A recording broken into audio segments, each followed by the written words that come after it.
മലയാളത്തിലെ സൂപ്പർ സ്റ്റാറായി ഉയർന്നു വരുന്ന യുവ നടനാണ് ഉണ്ണി മുകുന്ദൻ എന്ന് നമുക്ക് എല്ലാവർക്കും അറിയാവുന്ന കാര്യമാണ്.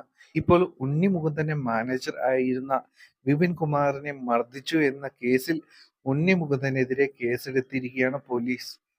ഇപ്പോൾ ഈ വിഷയം വളരെ ചൂടേറിയ ചർച്ചകൾക്ക് വഴി തെളിച്ചിരിക്കുകയാണ്.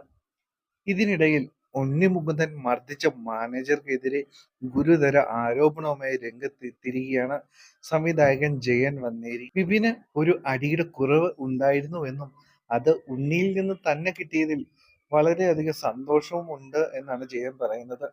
തന്റെ ഒരു പ്രൊജക്റ്റിൽ ഉണ്ണി മുകുന്ദനെ നായകനായി തീരുമാനിച്ചെന്നും എന്നാൽ കഥ വിപിൻ അന്ന് ഉണ്ണിയോട് പറയാതെ ഇരുന്നു എന്നും ജയൻ കൂട്ടിച്ചേർത്തു. ഫേസ്ബുക്ക് പോസ്റ്റിലൂടെയാണ് സംവിധായകന്റെ പ്രതികരണം. എന്താണെങ്കിലും ഇപ്പോൾ പല കോണുകളിൽ നിന്നും വിപിൻ കുമാറിനെതിരെ പല ആരോപണങ്ങളും പുറത്തേക്ക് വരുന്നുണ്ട്. ഇതിൻ്റെയൊക്കെ എത്രത്തോളം സത്യാവസ്ഥ ഉണ്ട് എന്ന് നമുക്കറിയില്ല. എന്താണെങ്കിലും ഈ ഒരു സംഭവം ഏറെ ചർച്ചകൾക്ക് വഴിവെച്ചിട്ടുണ്ട്. നിങ്ങളുടെ അഭിപ്രായങ്ങൾ കമന്റ് ചെയ്യുക. കൂടുതൽ കൂടുതൽ നല്ല വീഡിയോസിനായി കാത്തിരിക്കുക. Take care.